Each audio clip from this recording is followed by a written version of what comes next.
Hey, what's up? What's going on, everybody? And welcome to another episode of the Periodic Table. This is a weekly science news show that we do where we just break down, the science news of the week. Boom, I just said it. I'm saying boom another time. That's 3 booms. Now it's 4. We got an amazing show. I'm, of course, your host, Brandon Hanna. I'm a mechanical engineer with 9 years of experience in the aerospace industry. You might also know me as a host for AfterBuzz TV, the Popcorn Talk Network, or, as I said last week, my more mischievous side in the movie trivia Schmoedown. And then speaking of the movie trivia Schmoedown, we have the head question writer. He is a host and producer in his own right. He is the founder, the amazing creator of the PJ Campbell Network. It's PJ Campbell. Hello, my friend. Happy New Year. Every time we do the head writer of the Schmoedown, I'm like, wait, where? Who are we talking about? Because it's still, even a year later, it still doesn't feel like it's a real thing. But man, what a way to start this new year. You saying boom 4 separate times, just like really dropping the thunder like that, man. Yeah, I'm dropping the thunder. Let's just go into 2021 like already at 100%. Let's just full speed ahead, take no prisoners. Let's have a good year. And to help us all start off 2021 in a positive light, you might know him as a TV host and actor and comedian himself from AfterBuzz TV, Black Hollywood Live. It is, of course, James Maple. Welcome back to the show. Yo, happy New Year, everybody in the house. What's up, guys? How the heck are you? So far so good. We're in 2020 part 2 right now, but I get to be with you fine gentlemen on a brilliant Saturday morning. What's not? Yeah, right. Yeah, 2021 has had not too many crazy mishaps. So fingers crossed it keeps this way. We're only 2 days in, but so far so good. Yep. Yeah, I'm personally doing great. Like you said, so far so good. Although we joked around before the show, I was a little concerned. I thought all of our problems were supposed to end at midnight. They did not. But there have been no new problems developed that I'm aware of in the last couple of days. As of yet. However, there has been some science, guys. Science never sleeps. Science never stops. We just keep rolling forward, and we have an amazing show for you all here today. To start things off, we have a quantum teleportation. There's so many implications with that. Was it just achieved with 90% accuracy over a 44-kilometer distance? In a way, yes, it was. And we're going to get into all of that. I know PJ is very excited. We also have climate change potentially making animals darker, lighter. What's going on there? There's a lot more to unravel than what I initially thought. And of course, we do have a special segment for you all this week, something I'm calling Healthy Habits, with not just 1, but 2 articles about ways that science can help improve your healthy habits going into the new year. But before we get into all of that, let's jump right back up into the top. The title of today's video was Quantum Teleportation Just Achieved. I got a nice picture of Ant-Man in the thumbnail. Super excited to bring Ant-Man back onto this channel in any way that I can. Check out that film physics. But guys, scientists are edging closer to making a super secure, super fast quantum internet possible. They've now been able to teleport high-fidelity quantum information, like I said, over a total distance of 44 kilometers. And apparently, guys, this is the new limit to how far we can send entangled qubits, which is something we're going to learn more about very soon, and still successfully use them to teleport quantum information. I know that is a lot to take in. James is a little intimidated by this article, I think, as he expressed before the show. But PJ, on the other hand, might also be a little intimidated, but at the same time, I know you're super excited about the potential implications of this proof of concept. So let's jump right to you. I really am, man. I don't know. There's just something about every time we take the internet in a new direction and trying to do new things with it that is very interesting. And this idea of a fast and incredibly smart internet that blocks people out of being able to hack you and things like that with a 90% accuracy rate is very interesting to me, if only because my first thought was, with everything that's been going on the last 3 months with internet and people stealing elections and things like that, suddenly the idea of quantum internet is very interesting to me, because think of the implications of being able to be like, there's no way that any of that stuff happened. We can say for 100% accuracy that no one broke in, no one did anything, no one got into this. And they're saying Chicago is kind of like their blueprint right now. And so now all three of us need to move to Chicago so we can check out what this quantum internet is actually like and what it, can actually move to and from places. Yeah, definitely. I know for me personally, Chicago is still known for deep dish pizza, but quantum internet while you're waiting for your pizza. Yeah. Something to think about. It's something to think about, guys. James, let's go over to you now. What are your overall thoughts on this new scientific breakthrough that could potentially lead to super fast, super secure internet on a citywide scale and hopefully eventually a nationwide and global scale? Like as you mentioned before, this article was very daunting. I was very intimidated by it. But I think one of the key things that I got from it, from my understanding of it, at least of quantum entanglement, was at least just the ability for communication to be more secure, like PJ mentioned a moment ago. That's one of my main takeaways from this. I also love. I think the author of this article put this example in there to dumb things down for people like me.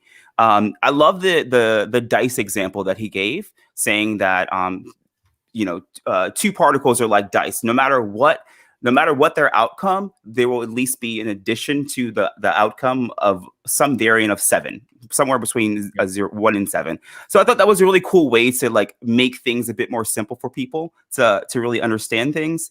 But like PJ was saying a moment ago, I think one of the biggest takeaways from this was just the security of internet, given our new method of communication with people, with even co-hosts among the three of us. Internet is going to be but definitely going to play a larger role in how we communicate with each other. So any way to facilitate that being more secure, like PJ mentioned a moment ago, without the election security, I think that's an excellent example of a way to really take an example of science and apply it to politics. Like I never would have drew that connection of the two, but that's a great example of how we can implement things like quantum teleportation in politics. Yeah, I mean that is so many things to unravel there. The part about the internet being super secure, they mentioned in the article, they say any hacking attempt would be as good as destroying the lock being picked. That's a bold statement. Yeah. I can't even imagine like it's like computer hacking coming to an end if we all are able to switch over to quantum computers and quantum internet. And at the same time, these qubits that are used to create the quantum internet technology, they allow information to be transferred from one spot to another instantaneously, essentially, where the data in one location instantly reflects the other, it says in the article. And it's almost as good as teleportation is what they're saying. And immediately makes me think of Ant-Man, Avengers Endgame. It's like, is Scott Lang traveling back in time? Imagine like him being a piece of data sent from one computer to another. Well, it's a lot to unpack. Yeah, it is. And think about like the implications of what can we do with more quantum anything moving forward. Like first it's data, then what is it? Like they can take the same technology, try to expand on it. And then can we move apples, 27 miles in the same way, so on and so forth. You never know what it could lead to, man. And even like a small breakthrough like this, even when it comes just to internet, is huge. One thing that I did take away from this, at least towards the end of the article, when I really started to grasp it, I think one of the best paragraphs, at least in this article, was this. What makes this study special is the accuracy and the distance of quantum entanglement teleportation, as well as the off-the-shelf equipment used. It should be theoretically relatively easy to scale up this technology using the hardware we've already got in place. To me, that was such like a beacon of hope. It's like, we're talking about like qubits and protons and everything like that. But the fact that, at least from this article stance, we have the ability to scale things up from protons to, like you said a moment ago, PJ, to maybe an apple is genuinely mind-boggling. I think that was a major takeaway I took away from this article as well.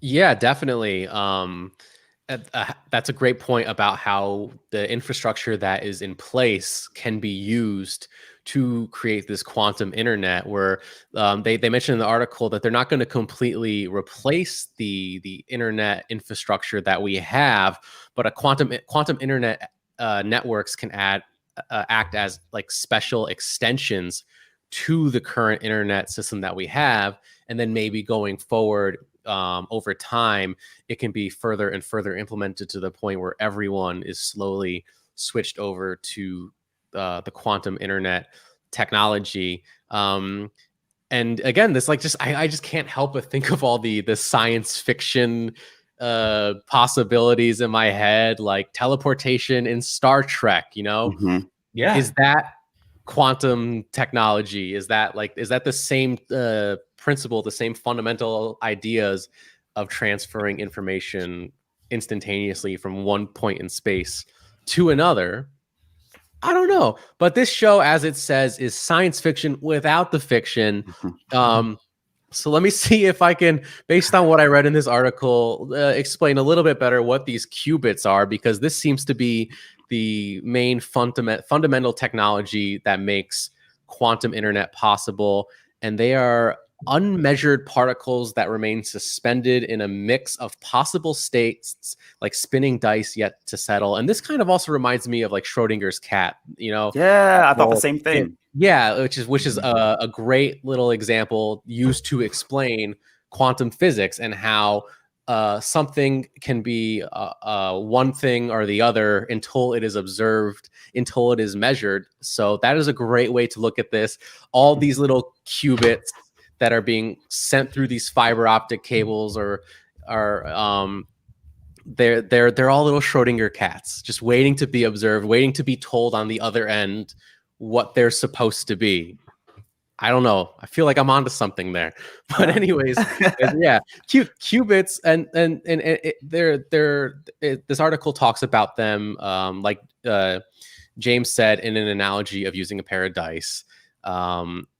So what I thought was interesting was a little snippet here that said, by clever arrangement of entangling 3 qubits. So let's just like a simple example of just looking at 3 qubits. It's possible to force the state of one particle to adopt the dice roll of another via mutually entangled partner. In quantum land, it says, this is as good as turning one particle into another, which is what I touched on earlier. Turning one particle into another particle. That is way above my pay grade. that starts making me think of like cloning and shit. Like, right? You know what I mean? Like, the fact that quantum internet can make us start thinking about the idea of potential of, like you said, Star Trek transportation, but then also one particle becoming another particle. You're creating a clone. You're creating a copy. Are we now creating a bunch of fucking Jango Fetts that are going to run around on Earth? Like, I don't know, man.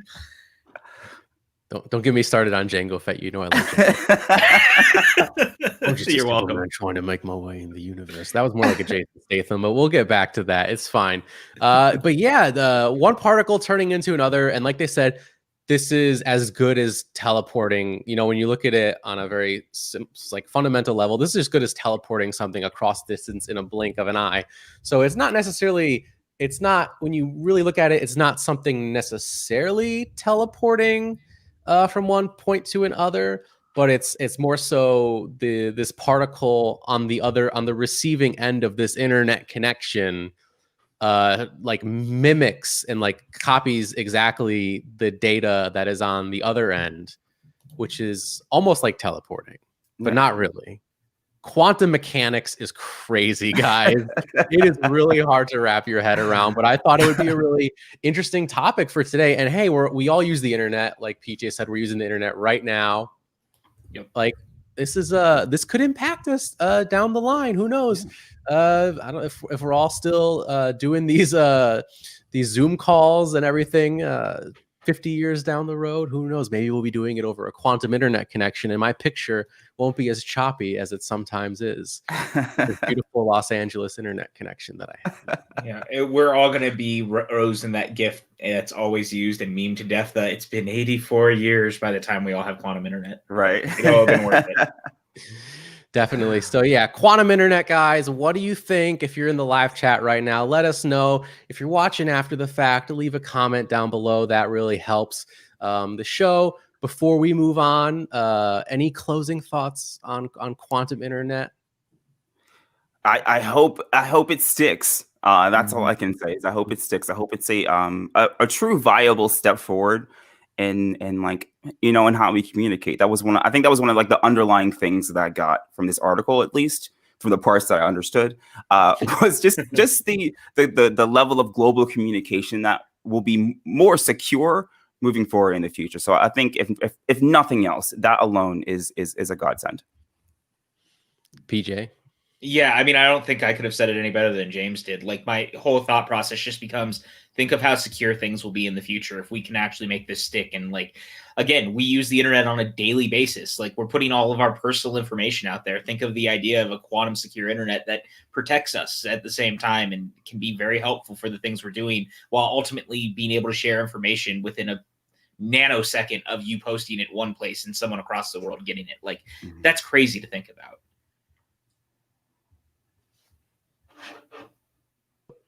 Speaking of poor internet connection, I think I lost mine a little. I was like, silence. Okay. Yeah. I was like, the PJ was talking like a robot for a few seconds, and then I heard nothing. I mean, look, it's time for you to get some quantum internet, right? It's time for me to get some quantum internet. I think that is the true takeaway. Let's move on. But before we do, like I said, go check out that Ant-Man film physics, guys.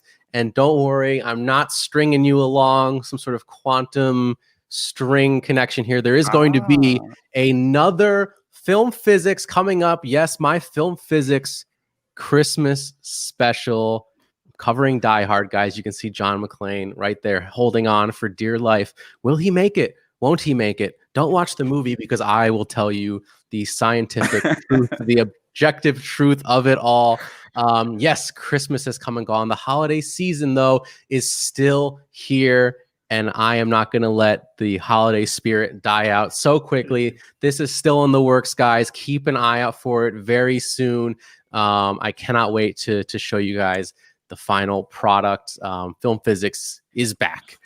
But also, guys, please, like I said, like this video, leave a comment down below. Let us know what your thoughts on all these wonderful scientific topics are. And if you enjoy hanging out with us in this big scientific classroom that we've created, this little scientific community, hit that subscribe button. We're here every single weekend to talk science news with all of you. So let's move on to our second topic of the day. And I said again. I've been saying a lot lately, guys. I'm going to hold myself accountable. It's time to be a good host. But James is an amazing co-host, and he is super excited for this next topic. Will climate change make animals darker or lighter, guys? Apparently, climate change is doing something different to animals, maybe even plant life. So let's just get a little bit of a rundown here. A 19th century claim has fueled a 21st century debate, as this article says. And what a debate it is, how a warming climate might reshape animals. Beginning in the early 1800s, biologists identified multiple rules describing the ecological and evolutionary impacts of temperature. In particular, something called Gloger's rule, named after German biologist Konstantin Gloger, I hope I'm pronouncing that right, declared that animals in warmer regions usually have darker exteriors, whereas those in cooler regions are lighter. Among mammals, darker skin and hair was thought to protect against damaging ultraviolet light, which is more plentiful in sun-soaked equatorial areas. Yes. Yeah, buddy, good job. Thank you. But among birds, however, the specific melanin pigments in darker feathers seems to resist bacterial infestation, an advantage in the petri dish of the tropics. And there's a photo here, guys, that the article is paired up with, and this is an article from Science. You guys can check out the links to all the articles that we discuss here today in the description down below. You can see a difference in the pigmentation of the feathers between these two owls. And this is the debate, guys. Why are these owls looking different? Some scientists from the 19th century claim it's because of warmer climates. However, some scientists today think that might not be the case. It might have to do with humidity, and there's a lot to unravel there. But before we do, James, let's jump right to you. What do you think of this article? Do you think that climate change is going to make animals darker or lighter? What is your hypothesis? I want to know. You know, in reading this, I as many of you know, and I've said many times, I love plants. I have many in my collection. And I kept thinking about plant life as I was reading the article. And there was a very small mention of plant life in the article about how plant life grows, and it can change the color of certain like under storage predators. Basically, they can become bigger or smaller based on the amount of light they receive. With this article in particular, I thought one of the interesting things that kind of related to human beings was the equatorial latitude of human beings, and being on, like, around the equator of the world. Those people, my people, tend to be a darker skin tone, and as you move north and south, you get a much lighter skin tone. So I thought that was pretty interesting. But what really stuck in my head the entire time as I was reading this was the idea of plant life, and I brought one of my own houseplants as an example to prove to you all that there is some validity to this argument that humidity, light, and heat can alter animals and plants. So I have a plant here that I've been growing since its inception, basically since it started growing like this. And if you look at the leaves, you can see at the very bottom of the first leaves that came out, I had it in a kind of a lower light situation, and the leaves are pretty green. I'm trying to get in the camera here. Like, all the leaves are pretty green. But as I moved it into a higher light situation and higher humidity situation, the leaves became much more white. I mean, to a point where almost half the leaf is white. That's because the plant knows that it is receiving ample light, so it can afford to make some of the parts of its leaves white rather, because the green parts photosynthesize, and that creates energy for plants. So as I was reading this article, I thought it was so fascinating how the link of something. Of course, with plant life and animal, both are alive. Like, there's going to be a link there. But in terms of animal evolution, and it was talking about how beaks and claws are much bigger in warmer climate. I thought that was such an interesting topic, and that's what really stood out to me was the idea of plant life and how it alters and changes, and how that can trickle down to animal life as well. Yeah, definitely. I didn't even really think about the implications of how plant life might also be affected by warmer climates, climates with different factors of humidity, in addition to the different types of animals that are also outlined in this article. But I want to hear before we jump over to PJ, I want to hear your thoughts, James.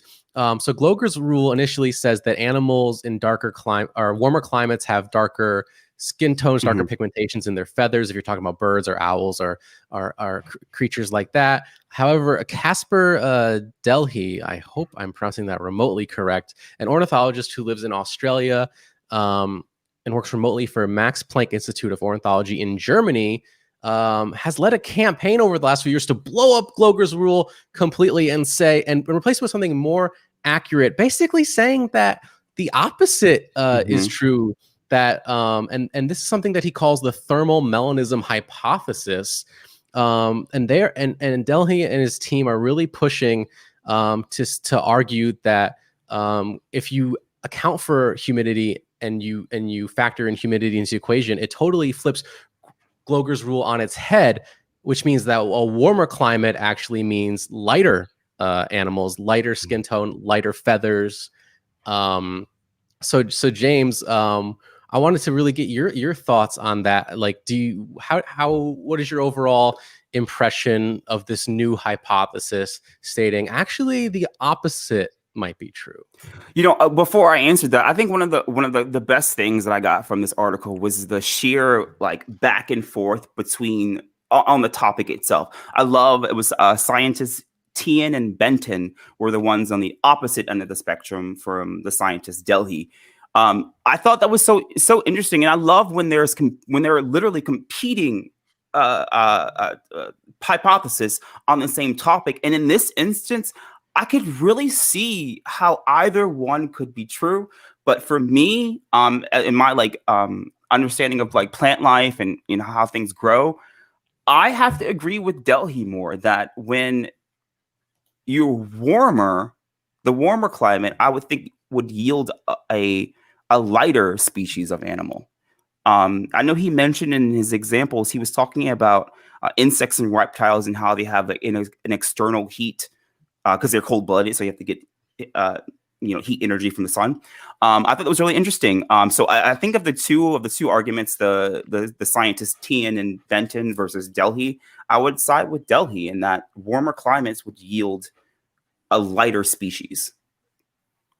Yeah, and in particular, Delhi said, like I said, the Gloger's rule conflates temperature and humidity. But something that I think is interesting and something that I think you are interested in too, James, is how the plant life interacts with the animal life. Because according to Delhi, the humidity leads to a very lush plant life that offers shade for animals to hide, shadows where they can evade predators and avoid sunlight, and therefore tend to be in darker yet warmer places. So there's really an interesting, I don't know, yin and yang type thing going on where the plant life is directly affecting the animal life, and so they directly impact one another, but maybe they interact differently with their environments. And there's, like I like to say on the show, so much to unravel there. But PJ, I want to get your overall impressions, your overall thoughts on this article. What's your own hypothesis? What do you think makes animals' skin tones and feathers, pigmentations lighter, darker? Whose side are you on? And you have to pick one, PJ. Well, the thing is, you guys pretty much covered it before I really could say a lot of it. Like, I agree with all of you, or both of you, I should say. Well, and it all just makes sense. But one of the things that I took away from this, and it's a thing that I think is lost on common people when they're talking about science. Here's something that was like a very early on from all these notes that they're looking at of scientific hypothesis that we're still debating to this day. And we have scientists going back and forth about what actually causes pigmentation change, what is causing different plant life to be the way it is. And yet we have people who are confused when scientists earlier in the year are battling COVID and going, we know one thing, and then they change it because they go, oh, maybe not.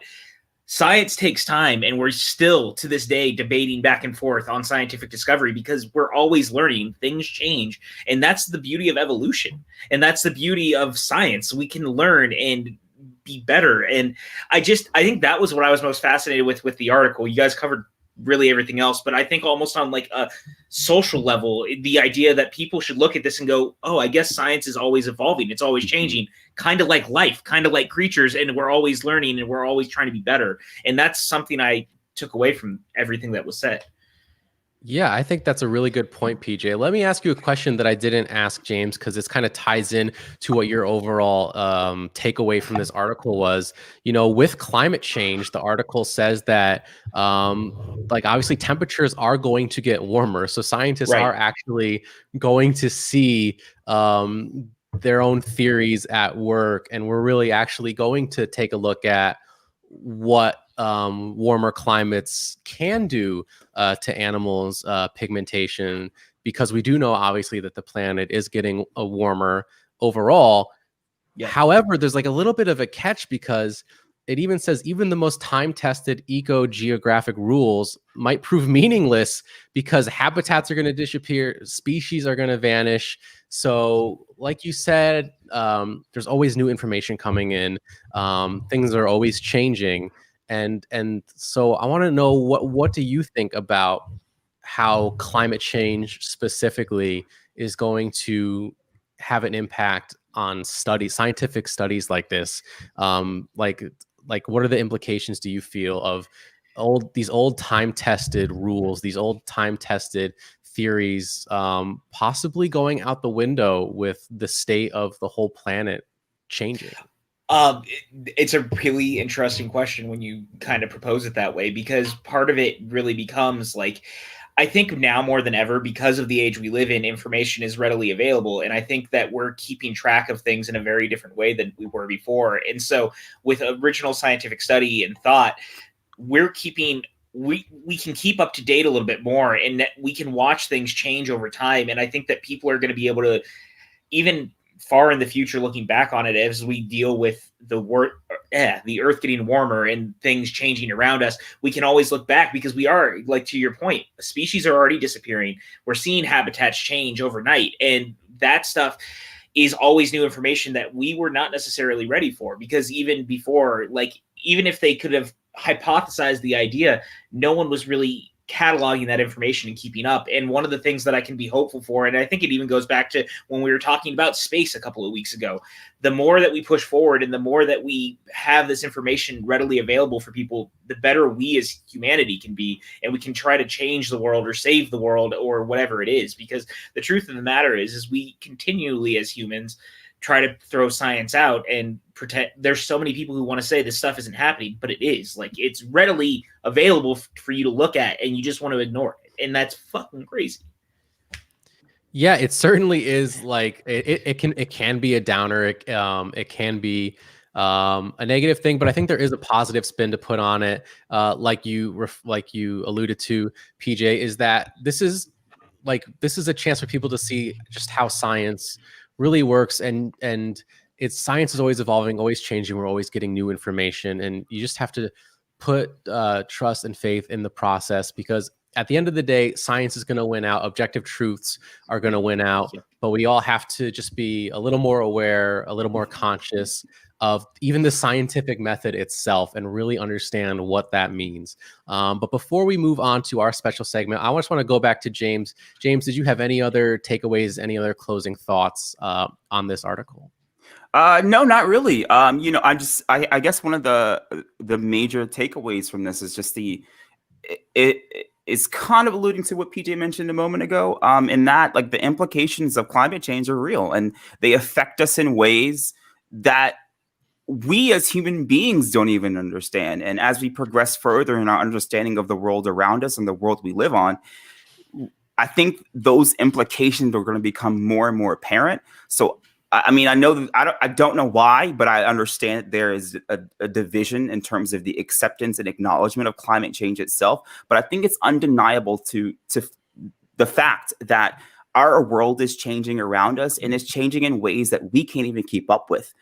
So I think, if nothing else, that it was a major takeaway from this article. You know, with my obsession of plants and things like that, I kind of had an inkling of where it was going, but it was really eye-opening to see how even wildlife around us is having to adapt to the implications of man. And I think we should really take a moment. We should have taken moments decades ago to understand what we are doing. And we have a very small window of time to change what we have done. Yeah, 100%. Very well said. It's a very serious note to end that topic on, but a very, like, honest note. I think we all need to be just more aware of what we all can do to make the world a better place, especially when it comes to something as formidable as climate change. We all need to really hunker down, and I believe take it seriously, so that we can have amazing scientific discoveries for hundreds, if not thousands of more years, because science is awesome, guys. And I know we have Brandy Parker in the chat who agrees. Yes. So that is my way of saying I just want to take a look at everyone we got watching live. Thank you so much, Brandy, for being here and emphasizing our love for science as well. We also got Ferris Muthana in the chat as well. So it looks like a new Ferris is a new viewer. So hello and shout out to you for stopping in while we're live. Appreciate it. Yeah, thank you so much for tuning in and taking an interest in the topics at hand. You mentioned in the live chat, I'm completely lost, but I am highly intrigued. And you know what? So are we. Believe it or not. Believe it or not, so are we. We're all learning together, like I said. But Ferris has his own hypothesis here, as we also welcome BCD into the chat. Hello, BCD. Yes, what up, BCD? Awesome. What's up, BCD? Ferris says, I believe that animals with a dark pigmentation will survive because dark tones of skin absorb sunlight better than lighter skin tones. You have to protect. There's a need to protect your skin, and I think that is an interesting way to look at it. Not just skin tones and feather pigmentations are getting darker or lighter, but which one will have more of an evolutionary advantage going forward is a question that we didn't pose. So thank you so much for chiming in the chat with that.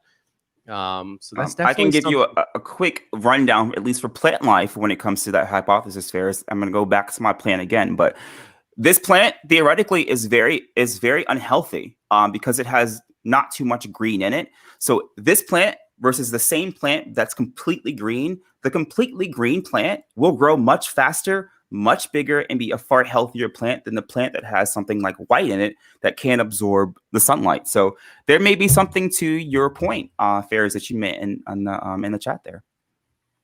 Awesome. You see, thank you so much. See, guys, be a part of the show, contribute in the live chat. That was a great question, and thank you so much to James for bringing his plant onto the show. Maybe I love props. I love props as well. Maybe we should down the road have a special segment called Show and Tell, where we all kind of bring something into our virtual classroom here to talk about. We also have Haskell 420. What up, Eddie? Hey, Haskell. He says, "Sorry, I'm late." I love the comment. Yeah, sorry, I'm late. I was at the grocery store. DiGiorno pizza are on sale for $3.99. I had to buy 5 of them. Oh no, the croissant crust though was not on sale. That's a shame because that's our favorite over here. But yeah, DiGiorno, if you're watching, come on, hit me up, guys. You know, I want to do. Yeah, I want you to sponsor me. That's a thing that's going to happen one day. We got to get Brandon DiGiorno sponsorship. Yeah. It just has to happen. All I do is tweet at DiGiorno, hoping one day they'll notice me. But DiGiorno, on the other hand, yes, it is good pizza. It's good for your soul. But all things are fine in moderation. But in this new year, we want to focus on healthy habits, which is today's special segment. And there are 2 articles here about ways that you can make the most of the new year by trying to live a healthier lifestyle, more positive lifestyle. One being how to make the most of meditation with science, which is something that I'm interested in because I have been talking about getting into meditation just to help overall with my clarity, my headspace, and ease my own anxieties.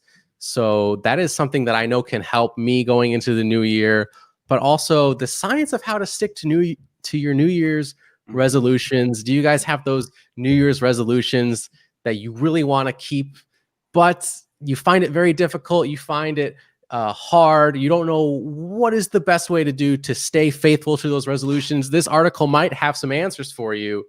But before I get into the nitty gritty of what the information at hand, I want to throw it. Let's go back to PJ here.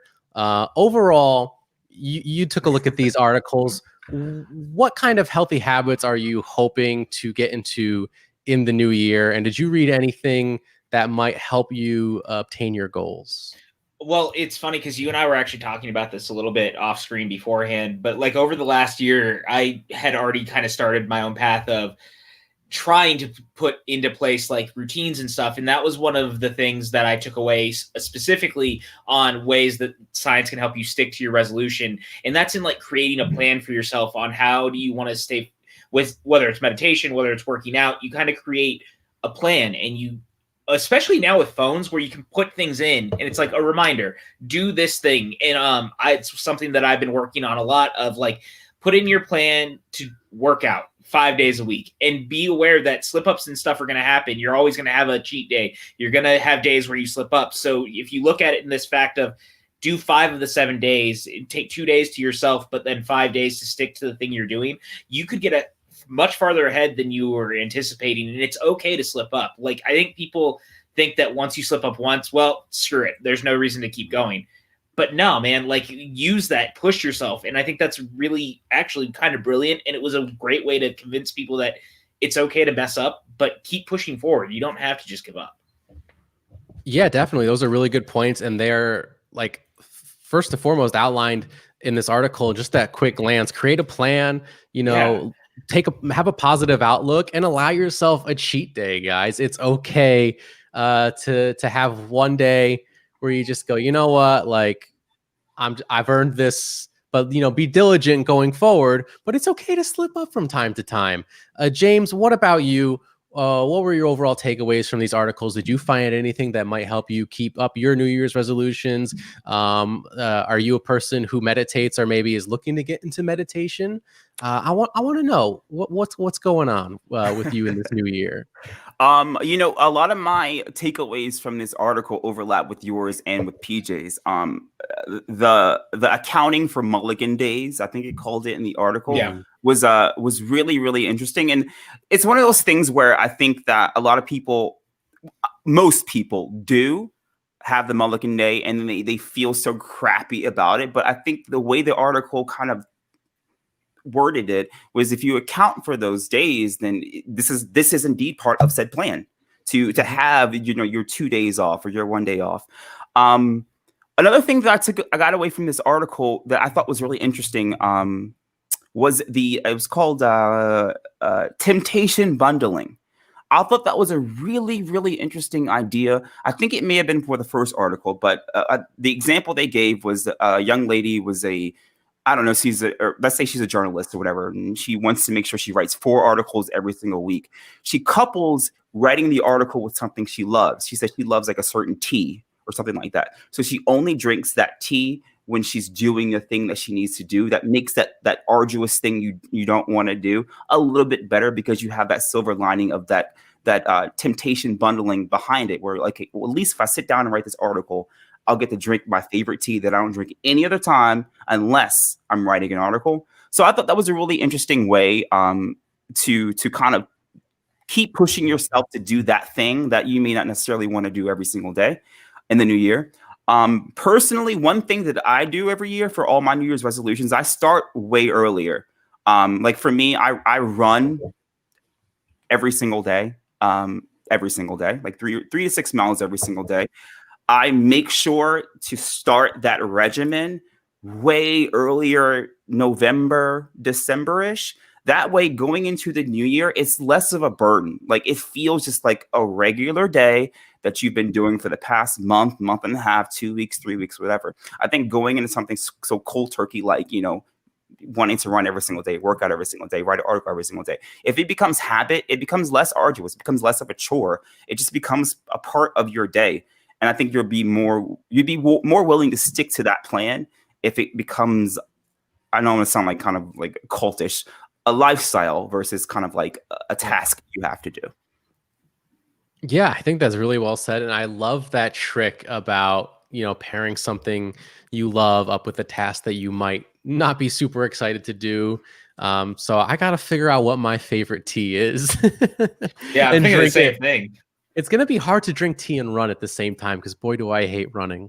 But, I'll definitely, I'll keep that in mind for sure. For me, I'm gonna try. This is gonna be a New Year's resolution for me, is try to do the meditation thing a bit more. And this article that again is in the description down below, guys. It all tells you about what meditation is and how it can help your brain. And there's so many different ways that it can help you with chronic pain, addiction, even irritable bowel syndrome and tinnitus if you got it. Meditation can help you guys in a lot of ways. For me personally, I'm going to use it to try to help clear my head, ease my anxiety. For me personally, that is something going into the new year I would like to work on and improve upon.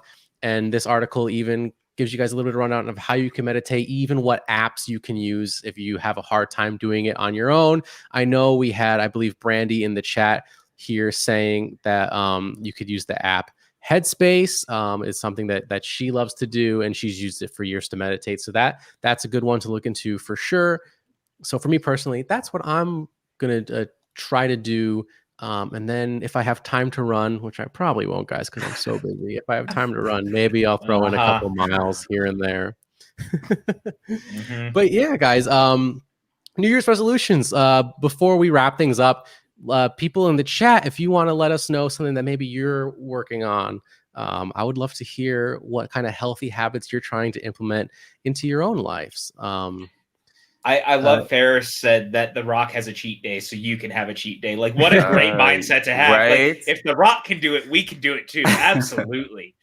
That is an amazing mindset to have. Yes, guys, just model yourself after Dwayne The Rock Johnson, and what can possibly go wrong? Right? Nothing but success. So we're starting a vodka company. Success. Perfect. But yeah, I know for me personally, I'm gonna spend my cheat days eating delicious DiGiorno pizza, even when it's not on sale. That croissant crust is just too good to pass up, guys. So get your DiGiorno, and DiGiorno, if you want to slide into my DMs, I'm all here. I'm ready. Let's do this thing. But yes, guys, thank you so much for joining us all here today. DiGiorno, if you for some reason don't want to slide into my DMs, you think the PJ Campbell network is more on par with your brand, PJ, let DiGiorno and the good people at home know where they can find you.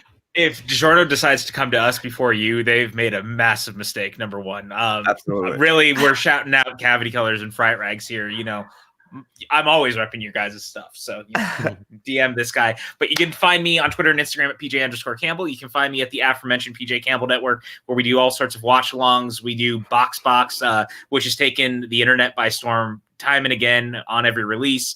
We've got all sorts of stuff going on. And with 2021, there's a lot of really cool and exciting stuff. We're going to be doing some audio dramas and things like that. Like, we're going to be expanding the brand in a very different way that I'm super excited about. And I'm hoping to get some of the fine gentlemen here involved as well. Awesome. And James, if you're interested in talking to the good people at DiGiorno, where can they find you? Well, DiGiorno needs to make a vegetarian and vegan option first, and then we can absolutely talk. DiGiorno can reach out to me at James Maple Actor on Twitter, right down yonder below, or on Instagram at Terrell James Maple. And look out for me as an writer for AfterBuzz TV and Black Hollywood Live. Awesome. Definitely, guys, go support James, go support PJ. They do amazing work, and they work really hard and produce amazing content wherever their content is sold or given to you for free online.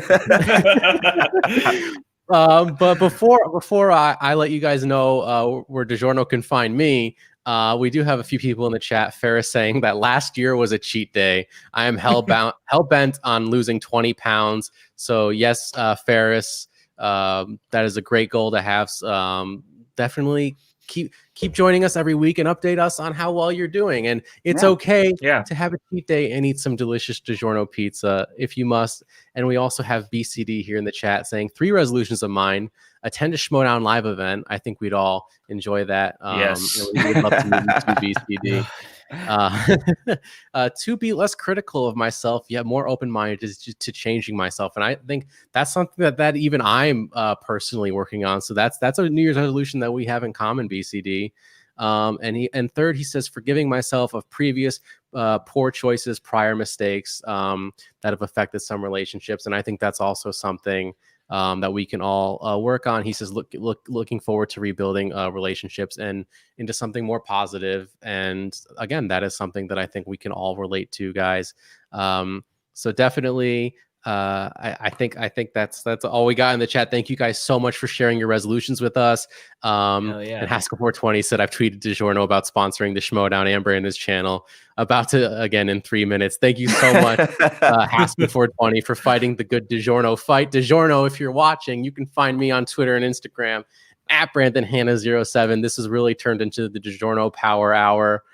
It's all about you. It's all for you, DiGiorno. That's an Omen reference. I don't know how good that was, but I threw it in there anyway. It works. It works. It works. Awesome. Thank you so much, guys. We will be back again next week. Thank you so much once again for taking time out of your day